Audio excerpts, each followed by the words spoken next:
Yeah, firstly, so welcome and thanks very much for joining us. We're really excited to be running a winter swimming Q&A session today. Everything that we have seen recently suggests that winter swimming is really taking off, and it's something lots more people want to do this year than ever before. So naturally, people have got questions, and we've got some people that are going to help answer those questions for you. What we'd like to do, because we've got so many people joining this call today, is to ask people to put any questions they've got into the Q&A chat box, and I will try and pick those questions up as we go through and direct them to who I think would be the best person to answer them.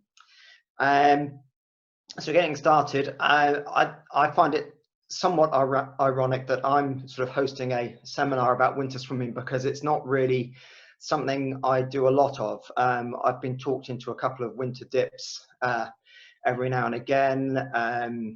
I did a width of Tooting Bec dressed in a Batman costume last year. But mostly my knowledge of cold water and winter swimming is theoretical rather than practical. But luckily we have in our team some very, very experienced winter swimmers who I will be introducing shortly. And we've also brought in some outside expertise as well. So firstly, who have we got? Jonathan Cowie is the editor of Outdoor Swimmer magazine.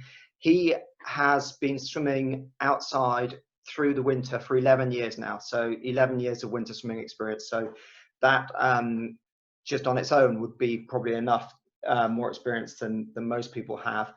In addition to that, he's done the UK Winter Swimming Championships, the IWSA World Championships, the Latvian Championships, the Polish Championships, the Estonian Championships, and the IISA German Championships. So he's not only has he been swimming through winter as a recreational swimmer, he's also been taking part in winter swimming competitions and events. He says the coldest he's ever swum at is 0 degrees at Tooting Bec Lido. He's broken the ice to get into the water. And he's also done a 500-meter swim in 2-degree water in Prague. So you'll be hearing from Jonathan shortly. And alongside Jonathan, you'll be hearing from Ella Foote, who's a contributing editor to Outdoor Swimmer, and she actually took me from one of my first ever cold water swims at Parliament Hill Lido. She's got 8 years of winter swimming experience, and she's been doing every year in December for the past 4 years. This will be her 5th year. She's been doing her personal dip a day challenge, where she swims outside every day, sometimes in a different location, sometimes with a different theme, but that's a personal challenge that she has set herself for the last 4 years, and we'll be doing it again this year. She's done 3 cold water swimming championships. She was part of the founding team behind the Fish winter swimming event. Her coldest swim is 1 degree in the Thames after a snow melt. And she's also swum with the Coney Island polar bears in New York, which she says was one of the first swimming communities she really met and swam with. So they will be our first 2 speakers today. And then after that, we have very pleased that we've got Dr. Heather Massey joining us. Not only has she got practical experience of swimming in the cold, she's a cold water swimmer herself. She's a senior lecturer in sport, exercise and health at the University of Portsmouth, and has done lots of studies and has followed all the research in what actually happens to our bodies physiologically when we go into cold water. And she does nasty experiments with people where she puts them in cold water tanks and sticks thermometers in places to find out what's happening to them. After that, we've got Andrew Clarke from GLL. He's the aquatics manager at GLL. GLL run Better and West Reservoir, and really looking forward to hearing from Andrew, because obviously what's happened over the weekend, West Reservoir, they had plans to stay open in the winter for the first time ever, because they've seen such a growth in demand for winter swimming. Obviously things are going to be changing there. And then we have Gaby Hay from Swim England, who's going to give us a brief update on Swim England's campaign to support pools, including outdoor pools, and to help them reopen as soon as possible. So that's, I've just realised I've done all of that, and I've been sharing my screen, which I was supposed to turn off. So sorry about that. I'm now going to try and turn on the video for Jonathan and Ella.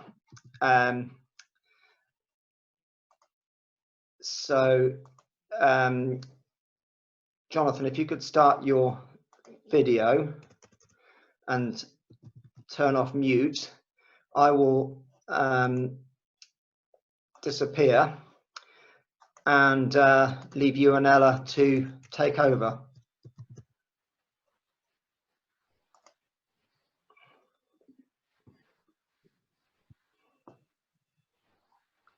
Hello. I think you're unmuted and on video now, Jonathan. Okay, great. Yeah, hello everyone. Which is slightly weird not being able to see anyone. And I don't have the lovely Ella appears to be in the Highlands, which is nice. I am. I'm in Penge, but there you go. Yeah, so we're going to start off with just with kind of a little talk about how to get into winter swimming, how to do it safely. We'll run through how to warm up safely, and then we'll look at why you want to do it, and then we'll have a quick look at swimming in lockdown, because obviously things are going to be slightly different as of midnight tomorrow. So we'll just have a look at what you can do while, if you're not able to swim, then how you can keep acclimatized, that kind of thing. Let me first off see if I can share my screen.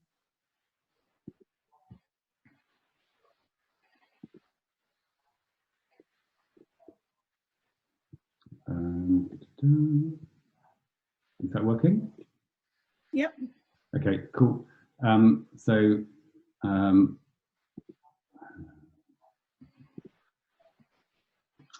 There we go.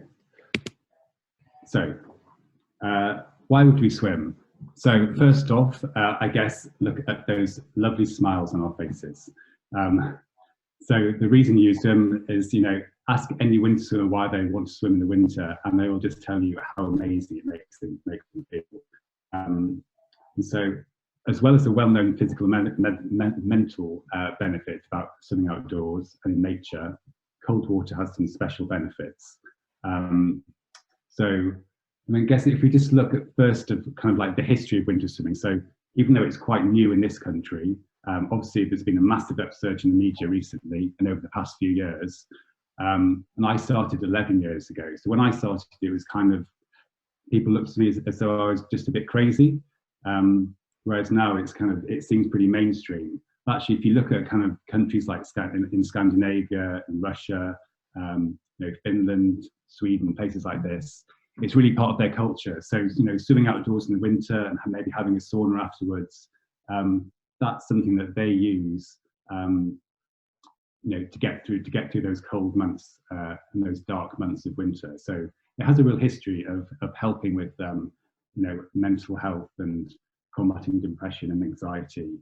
So if you just quick, a few things that there's been recent studies that maybe Heather will elaborate on later, but the recent studies saying that it slows the onset of dementia.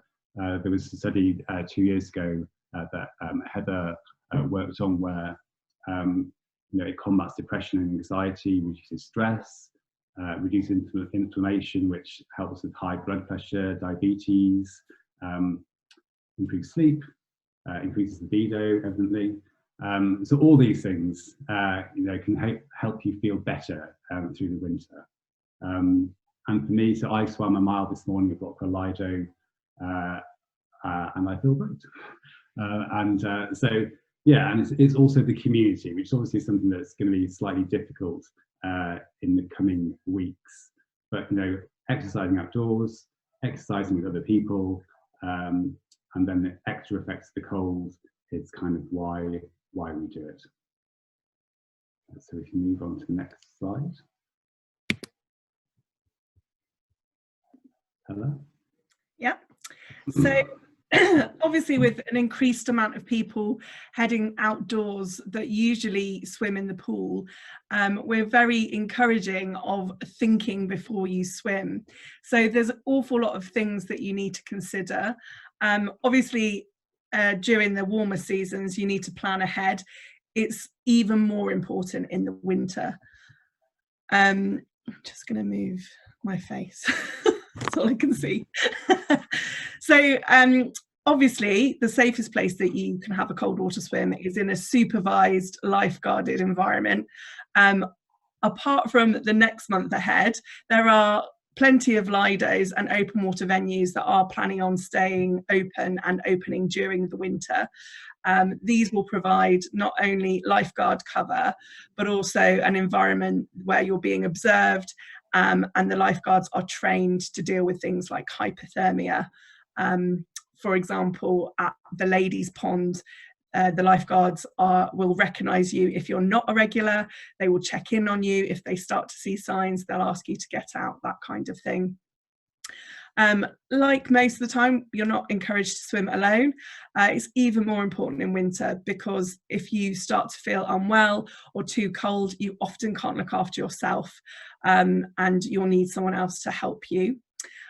So even if that's somebody on the riverbank observing you rather than swimming with you, if you can't get anyone to keep you company in the water, perhaps another half or a friend could be on the riverbank or lakeside. As ever, make sure you know where you're going to get out as well as where you're going to get in, and particularly in winter, particularly with rivers. You will have seen, if you live anywhere near a river over the last week, the amount of rainfall we've had, that if you get in at one point, you're very unlikely to be able to get back upstream to where you got in.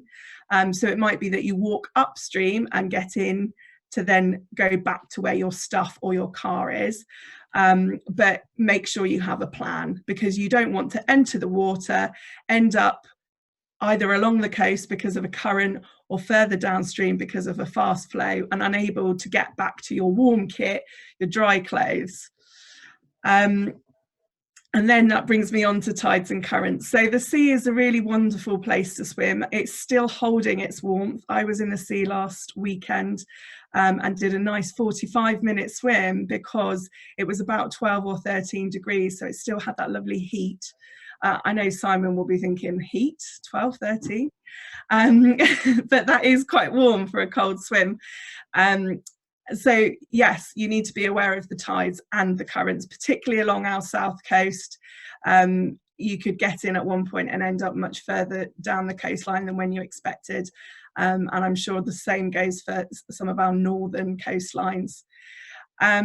And then a very topical debate going on in the media at the moment is water quality.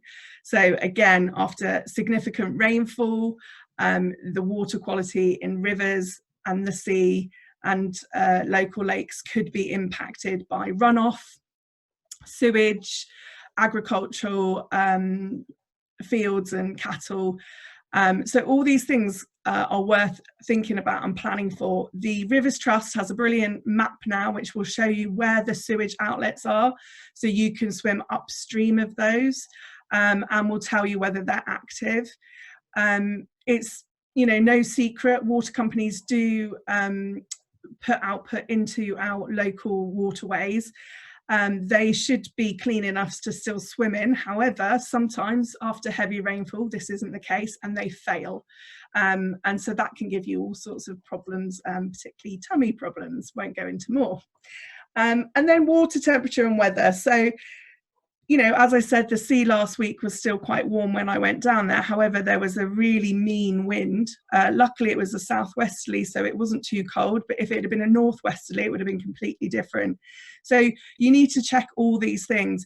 You could be feeling, you know, really up for something and get to the water side, and a strong wind, a grey day could make a complete difference to a frost or a sunny day. So all these kind of things can make an impact on how you feel and how long you might last. how you're going to get dry after if it's pouring with rain. We love swimming in the rain, but swimming in the rain in the winter when you haven't got anywhere covered to change afterwards might mean that you can't get properly dry and then properly warmed up afterwards. We do encourage people to go to the water warm. I have met people saying, oh, I drove to the water with my windows down trying to get cold before I got here, so it wasn't too much of a shock. But actually, if your body and you are really cold before you get in, that's no place to start. You're not going to last 5 minutes. It's better, particularly in your core, to feel very warm so that all the energy is there keeping you safe. So a hot drink, make sure you've had some breakfast, or something to eat depending on what time you're swimming.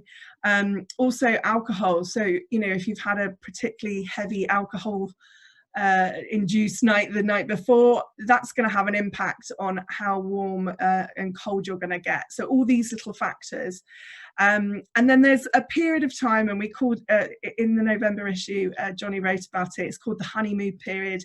You get out and you feel amazing and you start chatting or talking to local dog walkers or whatever about your swim.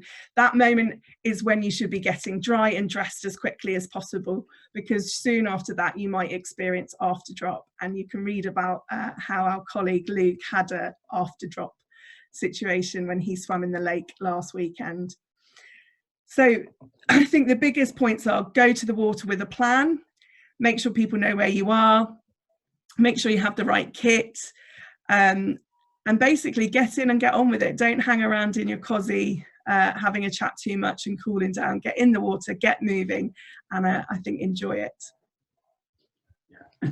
So yes, so talking about kit, you might think you don't need much to go winter swimming, but actually you need a lot. So I will go to the Lido or wherever with a massive bag stuffed full of coats and dry robes and towels and layers and all sorts of random things. So here we can see what different people wear winter swimming. So we have Ella in her lovely bobble hat. We've got me in my swim hat and goggles, that's it. Simon in full head to toe neoprene wetsuit, hat, boots, gloves. And then down below we can see a little coven of people wearing dry robes, looking like witches heading off to the water. So yeah, so swimming costume, obviously if you're going to do winter swimming, you can wear whatever you want. You can wear neoprene booties, they will help your feet stay warmer for a bit longer. You can wear swimming gloves and they can help your hands stay warmer so you can stay in a bit longer. If you want to wear a wetsuit, wear a wetsuit, although I suggest taking it off at the end just so you can feel the benefit of the cold. Swim hats, so the thicker silicone swim hats, the kind that you should wear, not the thin latex ones. So thick silicone swim hat, I always wear 2. So once it gets below 10 degrees, I stick 2 hats on, and that actually makes a big difference. So that will help stop brain freeze, like ice cream headaches. And obviously you lose a lot of heat to your head, so it's good to have double thickness of hats on there. Earplugs are another thing that really help with the cold, and also they're going to stop you getting, when cold water gets in your ears, you can get like little bony growths, so it's called surface ear. So you don't really want that, so earplugs will help with that. And then stuff for getting warm afterwards. So obviously towel, so you can get dry. A changing robe, like a dry robe, is really useful because you can get changed under that and it'll keep you warm and dry afterwards. So layers. So you want to have as many layers as possible, and you want to make sure that they are easy to put on. So I was struggling at the weekend trying to get into a top and it just took me forever. So easy to put on layers. And another top tip is, so before you swim, because when you get out, you're going to be cold, you're going to be a bit, your fingers might be a bit numb. So lay out your layers or have them in your bag in the order that you're going to put them on. So, pants at top, socks at bottom. So down jacket is really useful because it's packs down quite small and keeps you warm. Bobble hat, obviously. So when you get out, leave your swimming hat on, and then once you're dressed, stick the bobble hat on. That'll keep you warm. Gloves, Crocs or flip flops. Crocs might be a bit embarrassing, but they they're just really useful for getting to the edge of the water. So you're not going to get your feet cut, and especially when your feet are a bit numb and you can't feel much, it's good to have something on your feet afterwards. A changing mat. I'm a recent convert to changing mats. So I used to see old ladies at Tooting Vet Lido would turn up with a doormat or a bath mat in their swimming bag, and you're like, what on earth are they doing? But actually it's really useful. So it stops your feet getting muddy, stops your feet getting cold on the concrete, or getting cut by rocks if you're by the side of a river. So yeah, an old bath mat, changing mat, or a doormat is actually quite useful.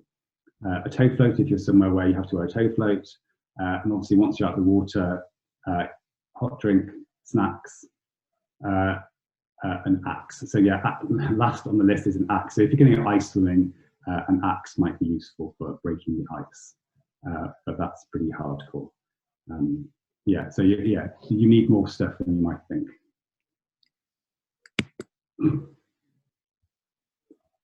This is our lovely Luke.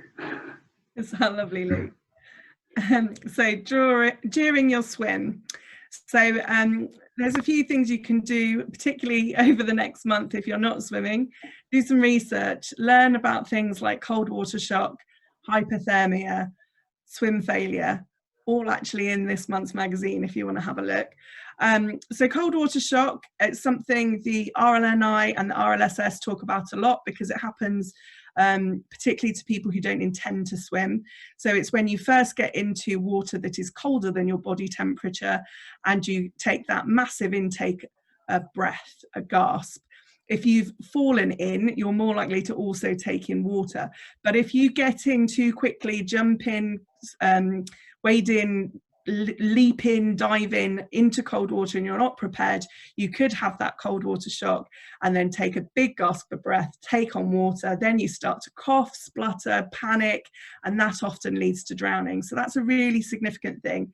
What we say is get in slowly but consistently. So none of this hands in the air, like jiggling about or standing cold with your knees in. Get in consistently and slowly, but get on with it basically. We say don't jump in. You can jump in once you're acclimatized. So once you're in, you've done your swim. If you're in a place that's safe enough to jump, no underwater obstacles, deep enough, etc., then of course jump in and have some fun. But initially, don't jump in because of that cold water shock. There's lots of different ways that people get in. Splashing your body on entry can help. When I spoke to Wim Hof, he puts his hands on his thighs because he really feels it in his fingers and doesn't wear gloves. So he puts his hands on his thighs so that he can get the warmth and the energy from his body as he enters the water. I got a group of swimmers to try that at the weekend and there was a mixed feedback, but give it a go, it might help you. Concentrate on your breathing. So I often say to people, yoga breathing, sort of really calm, thoughtful breaths, no sort of deep breaths or shallow breaths. You want to get into that lovely rhythm of breathing like you would if you were in a full stroke of swimming. I would say get in, get your shoulders under, make sure you can still put your feet down until your breathing is under control, and then get into your stroke. Don't submerge your head until you're feeling completely comfortable, or don't submerge your head at all. There are plenty of winter swimmers that do heads up breaststroke with a bubble hat. They still get the benefits and their exercise and the hit that we all love, but they don't get the ice cream head and the freeze. And there are an awful lot of swimmers that just love that. I personally love to swim in a bubble hat, and then just before I get out, I sort of do a full submerge, but make sure you are feeling well and comfortable before you do that. And then controlling your stroke. So initially it might take you a few strokes to warm up. Once you're over that sort of, I call it the zing, when you have pins and needles and your skin feels like it's alive. Once you get over that and you get into a comfortable swim stroke, make sure you're aware of your body, be in touch with yourself. often in cold water, particularly if we've been swimming for a longer period of time. All the blood and energy will be going to our organs to keep us going, which means sometimes we can have muscle failure, swim failure, and we start to feel heavy, stiff, it becomes harder. That's when it's time to get out, because the blood and all those chemicals and nutrients won't be going to your muscles anymore. So you need to be thinking about getting out. Johnny? Yes, so as Ella was saying, you need to kind of listen to your body about when you should get out. So winter swimming, it's about dips, not distance. So, you know, unless you're, you know, you want to do an ice mile, which is completely, you know, extreme kind of thing to do, we're kind of looking at kind of the mental health benefits of a little dip. So yeah, so you need to be aware of your body and listen to what your body is telling you. So lots of people say, you know, oh, stay in for a minute per degree or a length per degree. That's, you know, don't listen to those kind of formulas, because it all depends on what your body is acclimatized to and how you're feeling that day, and, you know, how long you've been swimming for. So really just listen to your body. So yeah, so don't lose track of time. Get out while you're still feeling fine. So my kind of body's cues to get out are my little fingers start to go straight, and if I start to feel a bit dizzy, I'm like, right, I know I've got to get out. So, you know, everybody's, you know, some people, their whole hands go like this. So everyone's cues are slightly different. But yeah, if you're starting to feel a little bit dizzy, then yeah, it's time to get out. We'll talk a little bit about hypothermia next, but we haven't got much time left from our slot. So so read up about signs of hypothermia, so you know what you need to look out for. Don't push your boundaries. Yes, and if you find yourself saying to yourself, oh, can I do an extra length? Can I do an extra lap? Can I stay for 5 more minutes? Then really the answer is no, because if you have to ask yourself that, then it's time to get out. And also, as I was saying before, every day is different. So if you're hungover, if you're a bit tired, if you're hungry, if it's a lovely day, if it's a miserable day, it can affect how long you stay in. So one day you can go down to the lake and swim for 5 minutes. And the next day you might get down and you can quite happily do 10 minutes. And, you know, the water temperature might be the same, but it can just, different factors will affect how long you can stay in. But yeah, so learn to listen to your body and don't push yourself.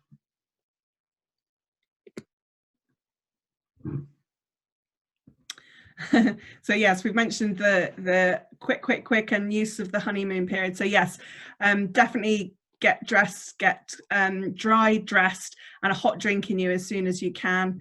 Learn about that after drop. So that's basically when, after you've got out of the water, the blood starts to returning to your skin and your muscles, away from those vital organs, and you can get a bit of an after drop. You can start to feel dizzy, you can start to feel slightly peculiar and unwell.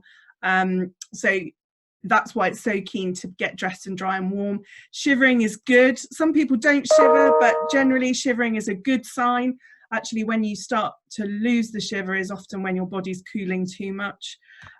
Never have a hot shower or a hot bath straight after swimming. All the blood will rush to your skin and nerves because of the hot water, and that's when you will feel faint. Often lifeguards in places like Parliament Hill Lido pull more people out of the showers than they do the pool during winter.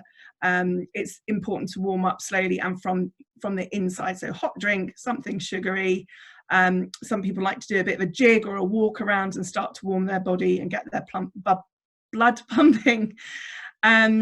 And then, I think I've covered that. Warm drink and cake, of course, we have to mention cake.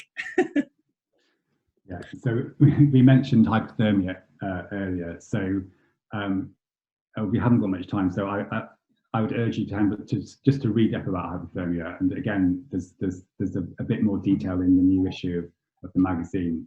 But mild hypothermia, you know, when your stroke rate starts to slow down, as I said, if you're starting to feel a little bit dizzy, there's signs, you know, time to get out. Moderate hypothermia, confusion, you act so you're a little bit drunk, slurred speech, again, definitely time to get out. Severe hypothermia, then it's time to call for an ambulance. Blue-grey skin, slow breathing.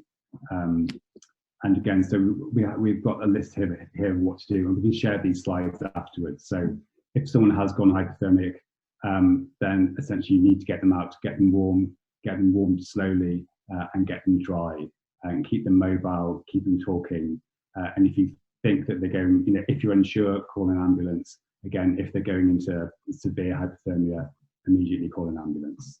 But you can read it, if you read up about these kind of the signs of hypothermia and how to combat it, and then yeah, it's a good thing to know. You need to know that. But most of all, you're here to, winter swimming is about having fun. So be aware of the dangers, be aware of the risks. But yeah, we are all here to have fun. We were going to talk quickly about what we can do in lockdown. So obviously, with venues and lidos closing, then we've got a whole month of not being in the cold. So what can we do to kind of keep acclimatized? So cold showers or baths. I've had a cold shower every day since I was about 17, which is, a bit weird. Ice-filled wheelie bins if you're really committed. Turn down your heating, wear fewer clothes. People are always annoyed with me because I turn off heating wherever I go. Leave your bedroom window open at night. Just kind of get yourself used to being cold. And yeah, do some swims. Being outdoors can be good for your mental health. So do some swim-specific training outdoors. And then if you do live near some water and you do decide to go to swim, obviously adhere to government COVID regulations and just make sure you follow all our swimming advice. And yeah, that's it.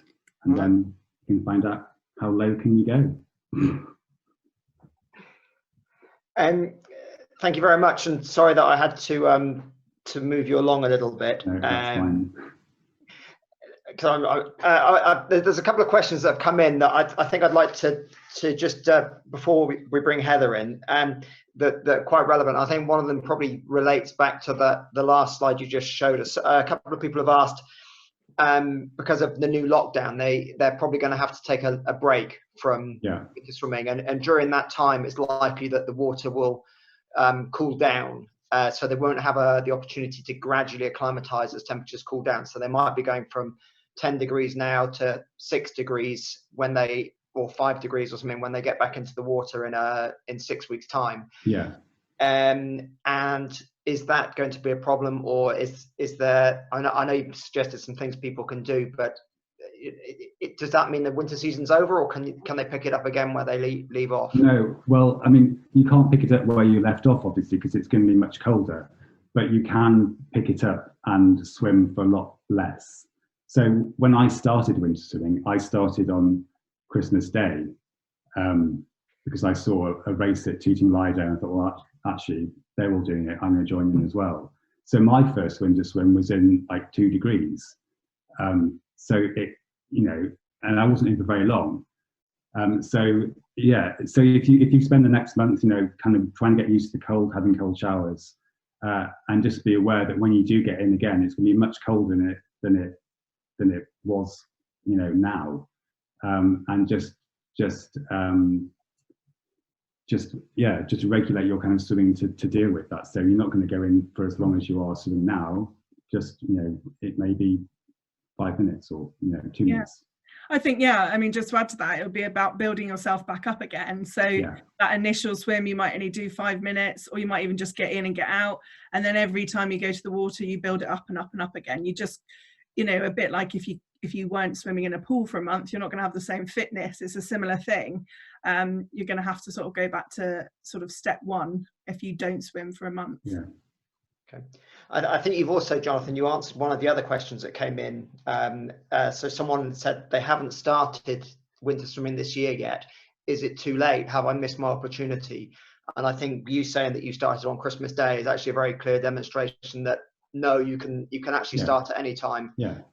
Subject to all those sort of you're going to miss that gradual acclimatization, but you know, if you're brave enough, then give it a go. Okay, I've got one other quick question that's come in before we're going to move on to Heather, and then we'll have some more questions at the end. So one person has asked about rewarming afterwards, whether it's a good idea to bring a hot water bottle to stick inside under your dry robe or under your jumper, because they suffer a lot from after drop. And alongside that, any guidance on how do you figure out how long is the right amount of time to stay in? For the hot water bottle, I'd be wary of warming up too quickly with a hot water bottle. So if you've got, you know, a hot water bottle against your skin, that's not a good thing. So maybe wait until you've warmed up a bit and then move on with hot water bottle. But I would say don't warm yourself up so quickly, so soon with a hot water bottle. And again, for how long you should stay in, it's totally personal. It's totally depends on how acclimatized you are. So learn to recognize those signs of when you should get out. If you're getting really severe after drop, then you know that's your body telling you that you're probably staying a bit too long. So maybe dial it back a bit. Okay.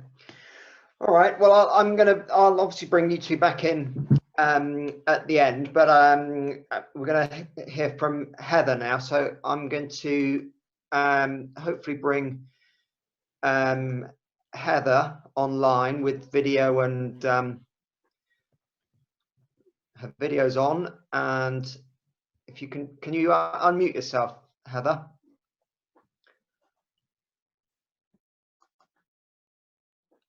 Can I unmute you? Let me see if I can do it for you.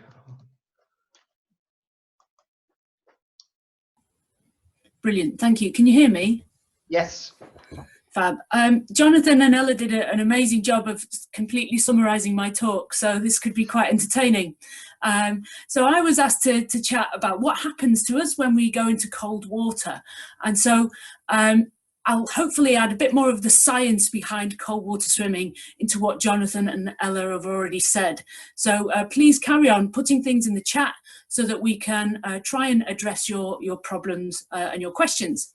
So I'm just going to share my screen for a few seconds. Excuse me. Okay, so at the moment it's looking a very blank screen because that's initially where we start with our knowledge of cold water and getting into cold water. So I'm going to start by looking at what we have to do when we get into cold water, the duration of our cold water swim, and then, as Ella and Jonathan did there, was talk about afterwards what we do there.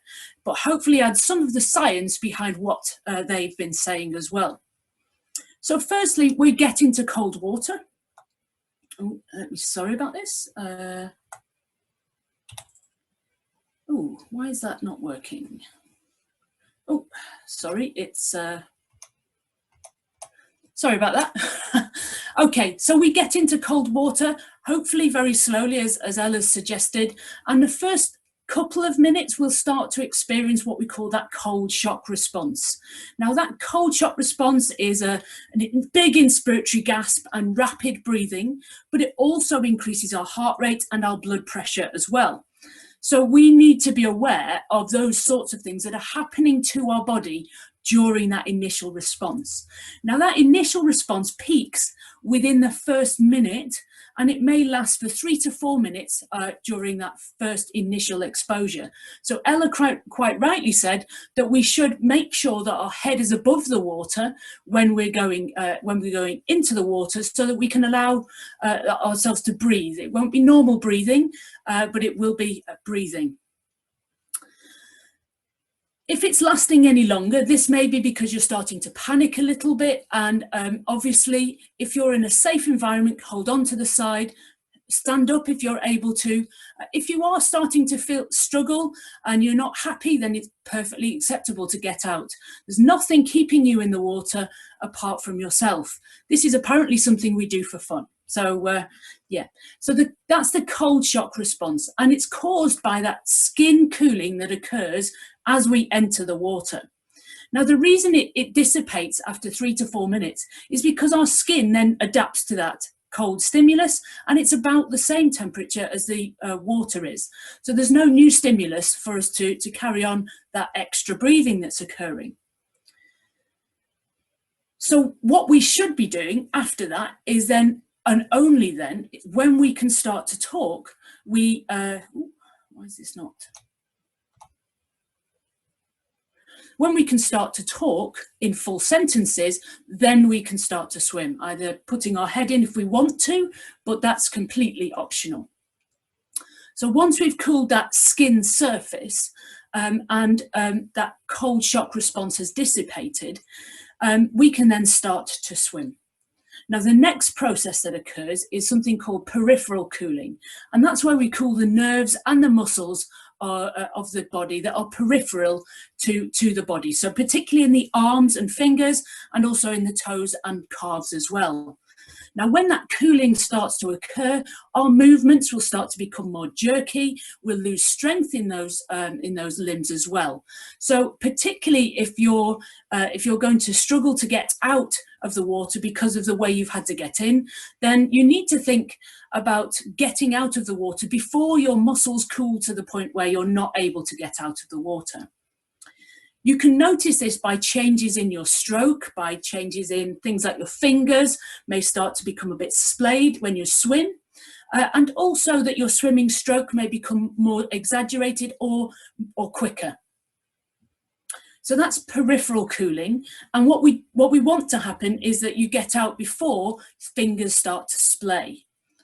If that then progresses, what will happen is you go from a very nice stroke that is very efficient to a stroke where you're starting to swim almost vertically, and ultimately you'll not be able to maintain your head above the water, and that's when we get incidents of drowning. That can happen within 15 to 20 minutes of being in the cold water, and it's primarily due to fatigue, because you do fatigue more readily from being in cold water. If you're looking at if you're a good pool swimmer, make sure you don't set the same goals you would set in a pool environment as you would in an open water environment, because your swim speed and also your capability in cold water will be much reduced in comparison to a normal pool environment. So moving on from cooling the skin to cooling the muscle to cooling the deep body.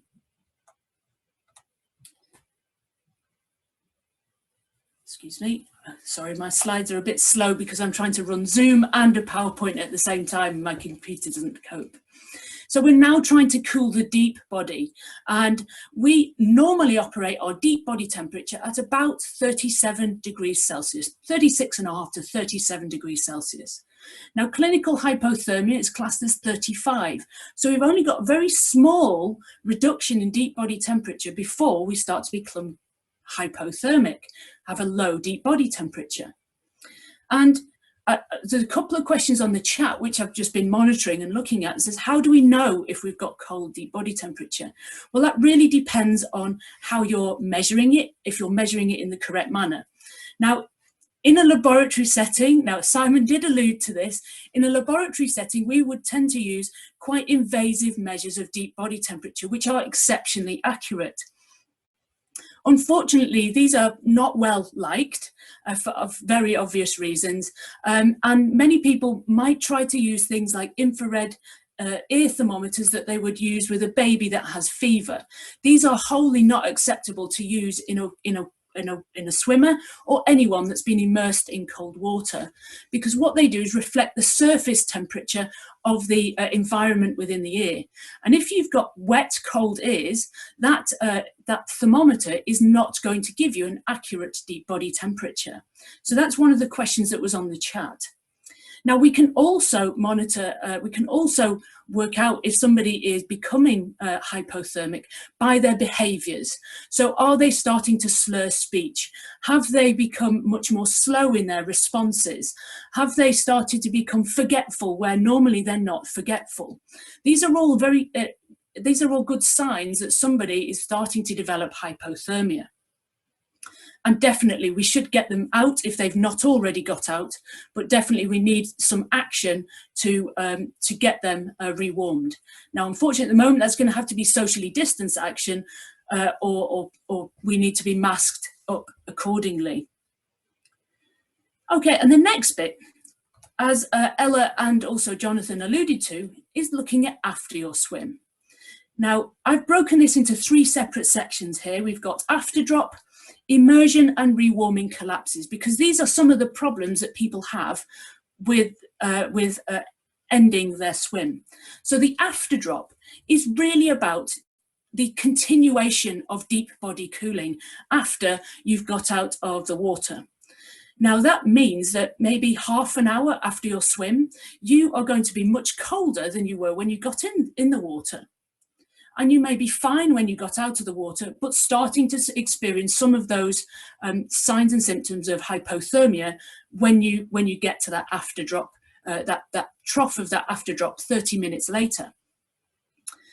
So the reason we have this after drop is during our swim, we are exercising, we are generating heat, and we have offsetting that, we have the cooling of the water that's cooling our body. So we have 2 things that are working against each other, but that means that we're still able to, we're still going to cool. As we get out of the water, we're stopping that exercise, so stopping that heat generation. Whereas we still have the cooling of the water occurring because of the cold tissues of our body. So that's the reason for after drop. And after drop, as I've said, can take 20, 30, 40 minutes to get to the trough of that after drop. So if you are looking to drive home immediately after your swim, and if it's particularly been a swim where you have started to cool the deep body, you need to be very careful. And we would often advise that operating heavy machinery and including driving is not really a good thing to be doing immediately after your swim. Now, some people, it may take 30 to 40 minutes to remove the after drop and they rewarm very rapidly. Others may take longer to rewarm. So this is really going to be very personal, and it depends on your body composition and also the amount of exercise that you're going to do in that recovery period. Now, Ella and Jonathan very acutely said that there are a couple of problems with people being faint as a consequence of what they do after their swims. And I totally agree that hot baths and hot showers are not the thing to be doing after being in cold water. Now, the reason for that is because of changes in blood pressure that occur within those immediate periods after immersion in cold water, and also when you've been in a hot bath.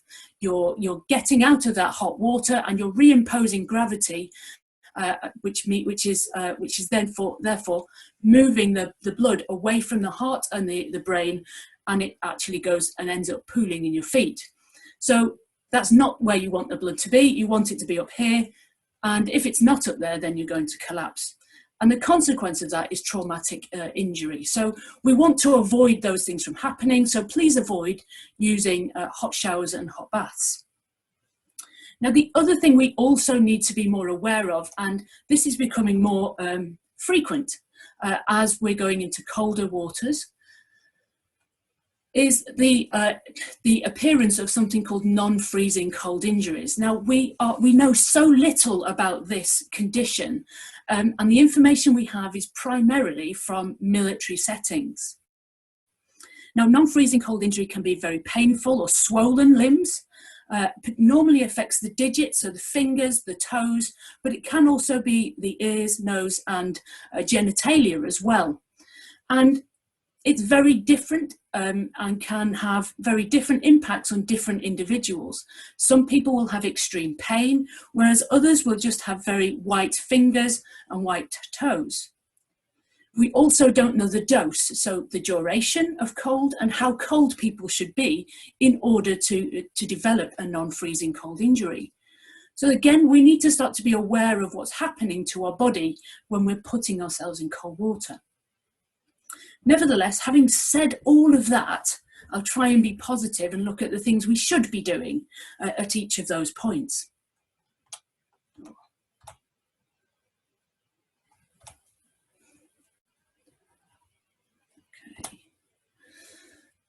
So going back over our cold shock response, we get into the cold water and we must do that really slowly. Ideally, you want to be walking into the cold water or get in a staged fashion and continue to breathe.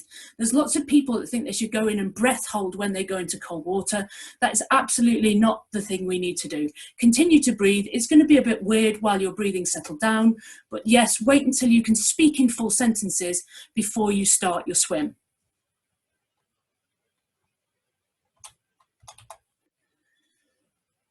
Now, I've mentioned about that peripheral muscle cooling, is the cooling of those nerves. So what we really must do is never to overestimate our ability to swim in cold water. So we can't apply our swimming speed and distances or times from our pool swimming to our open water swimming. We need to think about how we improve our insulation. Can we wear a wetsuit? Can we wear neoprene gloves, hats, booties to protect ourselves from having cold fingers and cold muscles? These things will help to reduce the impact of peripheral muscle cooling. I've mentioned earlier, how can we limit the opportunities for hypothermia to occur? Well, firstly is that wearing a wetsuit. That's going to mean that there's a greater level of insulation around the body. And so we're going to be able to trap a layer of water close to the body. Wearing a wetsuit doesn't limit the initial cold shock response.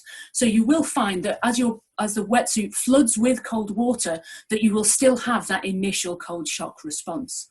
So wearing a wetsuit, all a wetsuit does is provide you with more insulation to be able to stay in for longer. But don't forget, if you're wearing a wetsuit on your body, also you're going to have cold hands and feet if you're not wearing neoprene gloves and socks.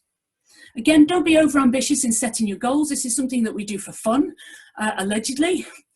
So make sure that you're not extending that period of time that you're in cold water to the point where you're incoherent. Now, this is also a very important point, and Ella and Jonathan made that point as well, that we should be swimming in groups or with at least another person who'll be able to tell us when we should be getting out. Swimmers are notorious for not knowing when they are cold and wanting to swim that extra little bit. From studies and research that we've done, we know that swimmers are not the best judge of their continued ability to swim in cold water because they're not aware of any behaviour changes that have occurred. We also know that those swimmers that continue to swim in cold water for long periods of time have a high level of habituation, not only to the cold shock response, but also they may reduce their shivering responses as well. Now, this may be due to the fact that they are regularly immersing themselves in cold water. And so the body is used to having a cooler, deep body temperature. And so what appears, therefore, is that the body, therefore, doesn't respond by shivering. It's only when someone stays in for a longer period of time or a colder temperature, that therefore their deep body temperature is reduced, that swimmers, cold water swimmers that swim regularly, will then start to shiver.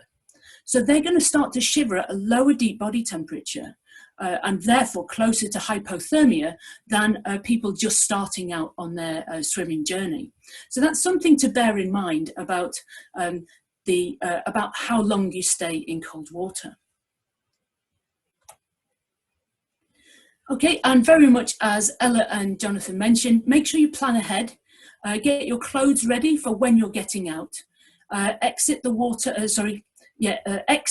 slowly so that you reduce the opportunity for immersion collapse, and have your rewarming strategy good to go. We heard someone mention in the chat about the use of hot water bottles.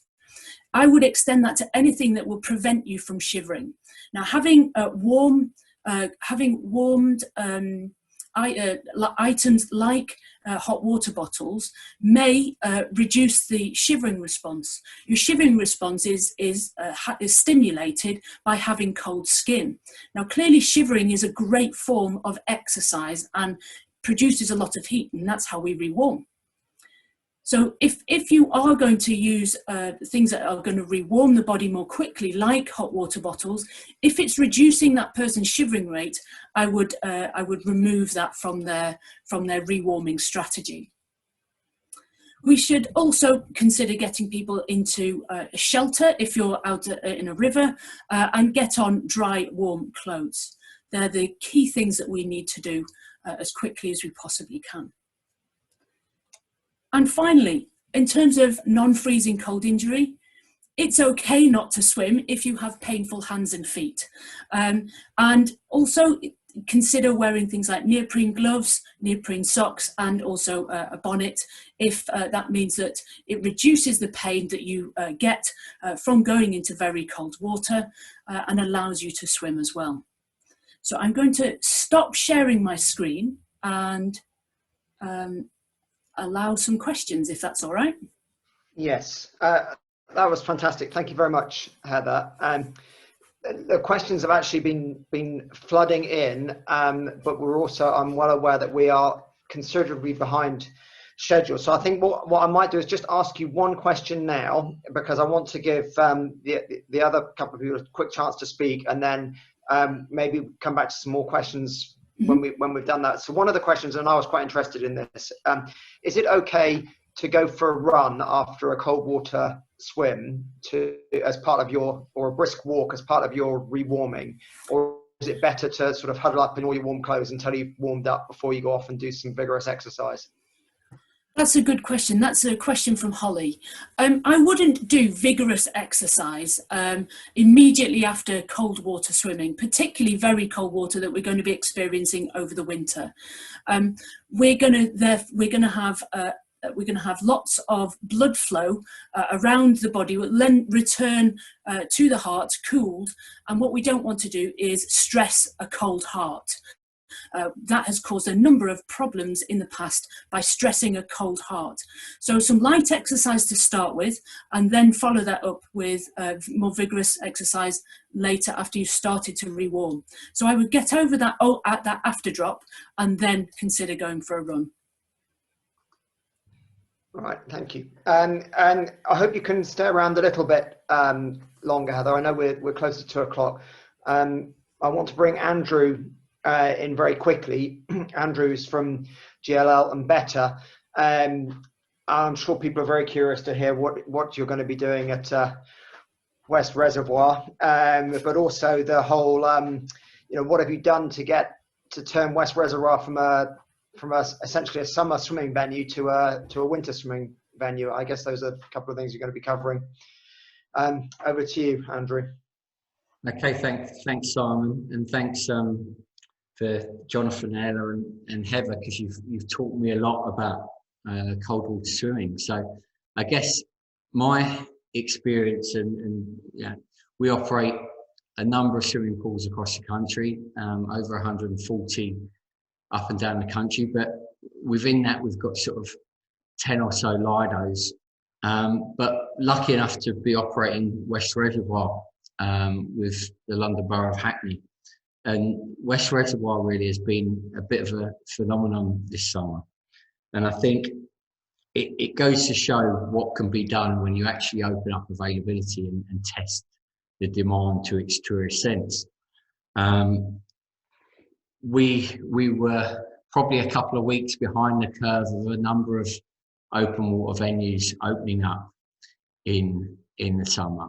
And I remember having a conversation with Simon back in June to say, is this okay to do? Is it legal? And we checked with UK Active and they weren't sure. And we asked the DCMS because we were sitting on a lot of the panels in terms of operating leisure venues and delivering the guidance. And they were sort of saying, well, we don't think it is legal to be operating, but there are already a number of venues operating. And we said, well, we're going to open, and you tell us why we shouldn't. And from there on in, it was a great success. And Ricky and the team have worked really hard at West Reservoir to build up demand there. And it's been a roaring success. And when I talk about a 2,000% increase in attendance, that's a true stat. as Ricky says, we've had 900 plus swimmers go through a day, all safely, trickle fed, pre-booked into 10-minute slots, briefing before people getting into the water. And I guess the demand there has led to us looking at that venue and saying, actually, what could this do if we really focused on open water swimming? And could this be the sort of first real specialist open water centre that's open up all year round? Before, we were very much tied to the various water sports that had been happening at West Reservoir, and because they weren't allowed to access. I think it was a prime opportunity to really open up as much availability and see who would actually come in to swim.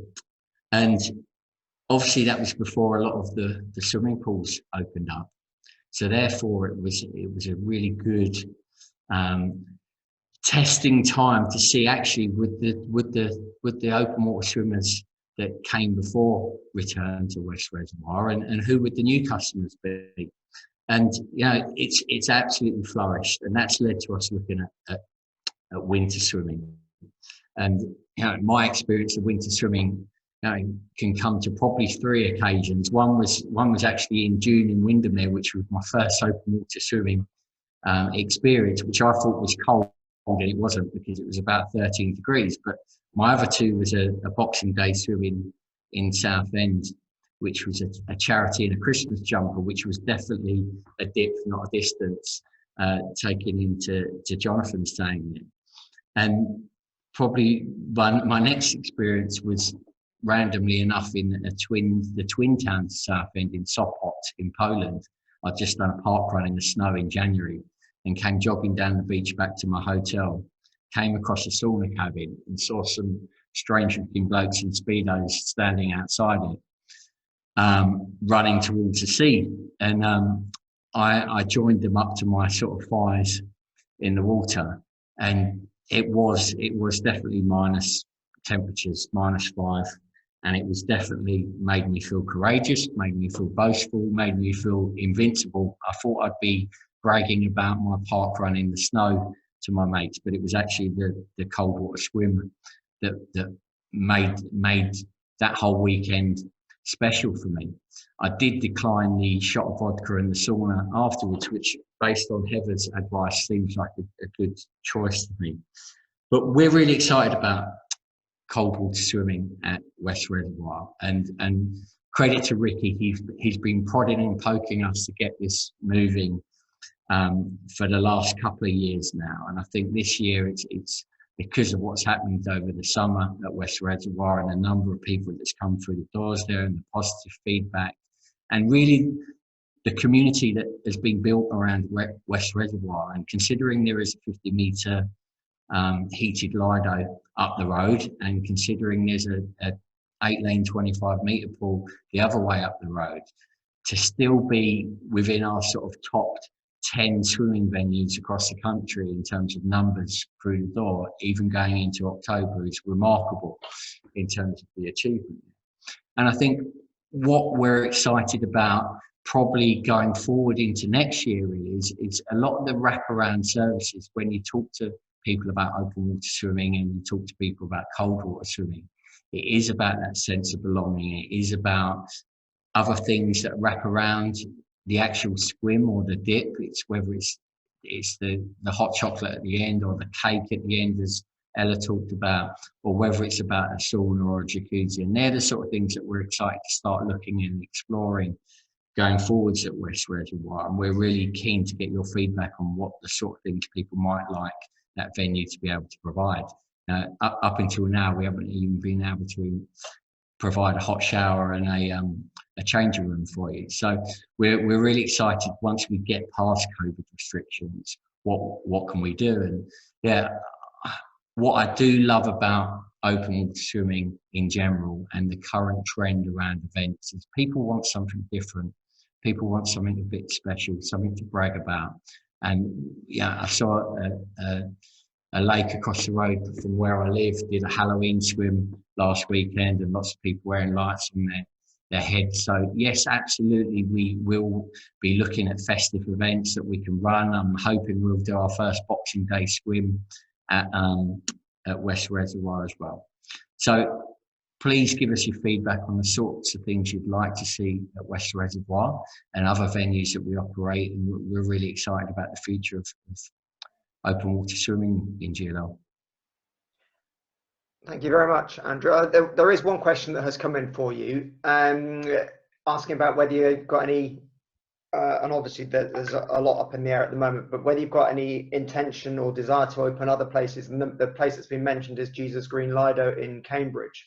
I don't know if that's one of your venues. Yeah, I mean, Jesus Green is a great example of if anyone's not been to Jesus Green, it's definitely worth a trip in the summer to come and swim there. It's not heated, it's about 90 metres long. It's one of the oldest outdoor pools in the country, and it's right in the middle of Cambridge. And I think we are really sort of testing and dipping our toes into the water with cold water swimming at the moment, and West Res would be our first example of that. And I was talking to someone earlier today about when we first agreed that we could do open water swimming at West Reservoir, being generally a swimming pool operator, and the amount of red tape I had to cut through to allow people to start swimming in the reservoir, because we're an operator that looks at lifeguarding regulations, and we are belt and braces in terms of our standards and compliance to these things. But I think we would look at the sort of venues that would work for us for cold water swimming, and look at venues like that. And Jesus Green absolutely would be one that we would look at in the future. Okay, and then there's one other question that's just come in, and I'm very conscious that people are leaving and we've run over time. So very quickly, can you confirm you'll have to close West Reservoir on, or is there a chance you? Oh, I can't. The questions. Yeah. Well, can you confirm you definitely have to close West Reservoir, and what is the likelihood of reopening on December the 2nd, or as soon as you're allowed to? So we are absolutely have to close West Reservoir. We have asked questions, we have challenged this decisions, both West Reservoir and some of the heated Lidos that we were hoping to keep open. There is a petition out there, and we encourage everyone to sign the petition to keep open water swimming venues and open air pools open during lockdown. We know what a difference it makes to people in terms of mental well-being and physical activity. So we encourage everyone, but we do have to abide by law and close down, unfortunately. So yes, if you want to book a slot, I'm sure there might be a couple left at West Reservoir to get you swimming before we have to close down.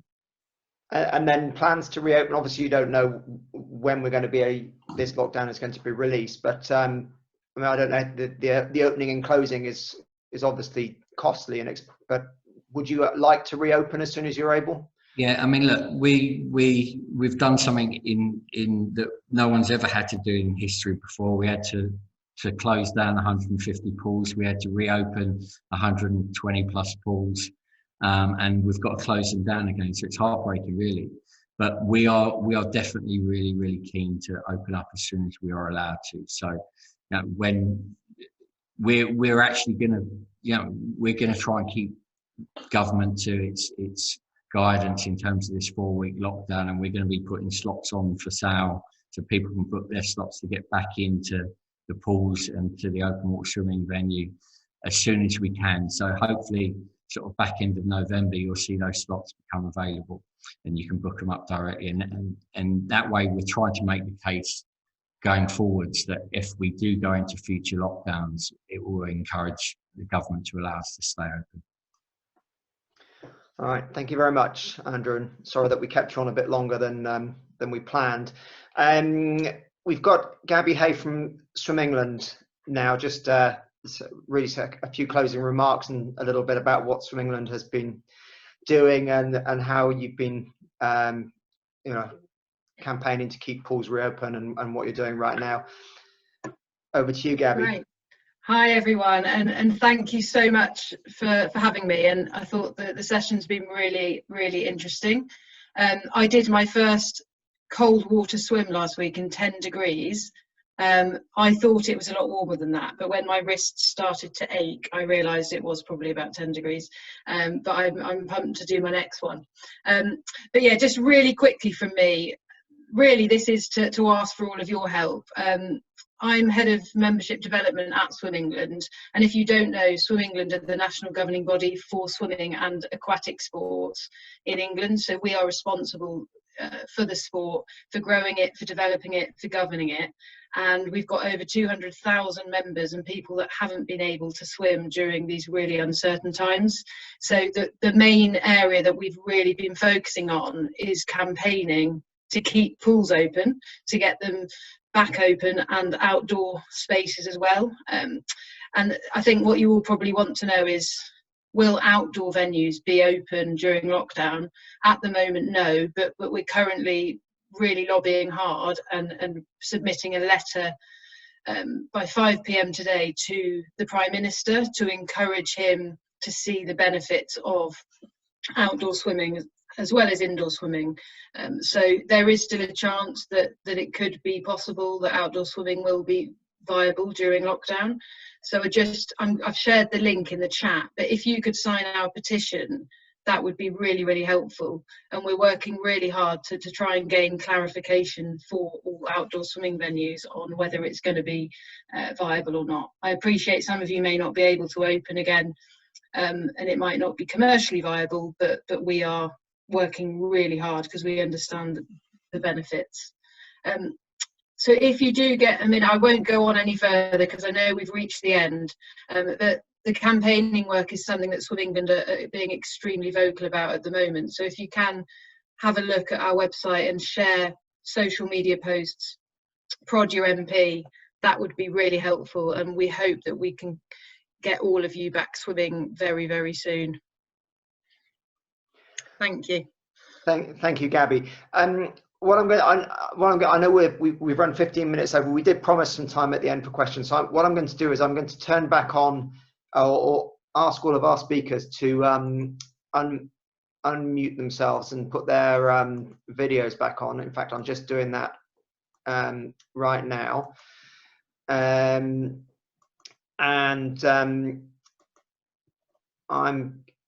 going to put a couple of the questions that have come in out there, and sort of leave Jonathan, Ella, Heather, Andrew, and Gaby, if they don't mind staying for a short time. Heather might have to go.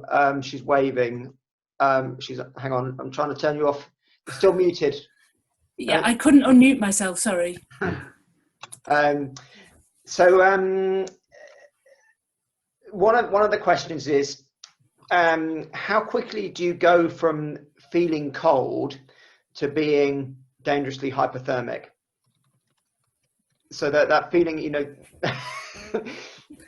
Okay, that will depend on the person, what they're doing in the water, and what they're wearing. So we have something called the heat balance equation.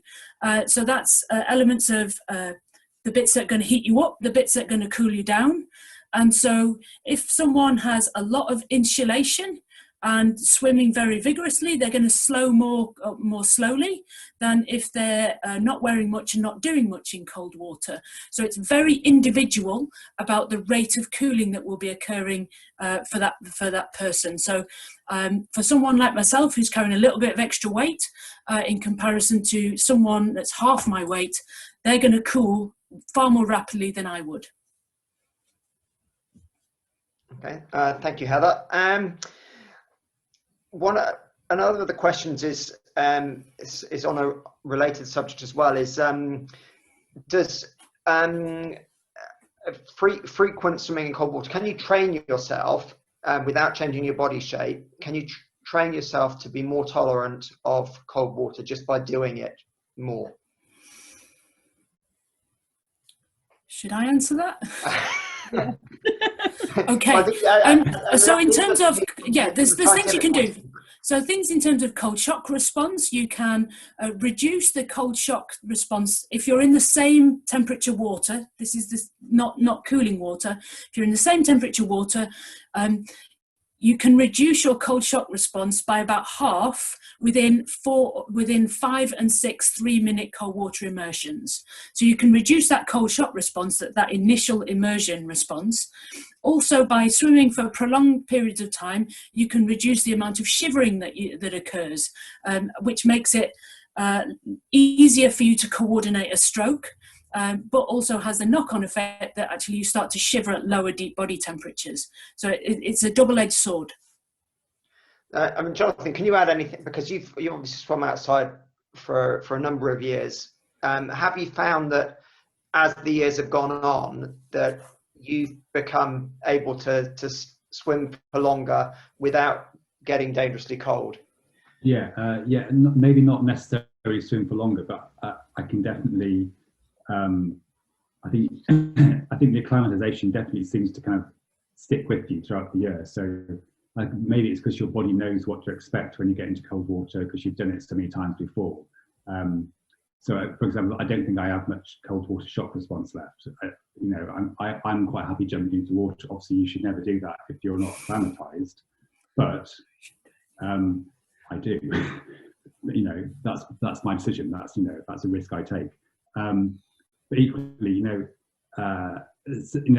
said earlier that I'd swam 500 meters in 2 degrees. I know that I couldn't do that now. So you do have to acclimatize yourself each year again to kind of, if you're going to swim distances in colder water.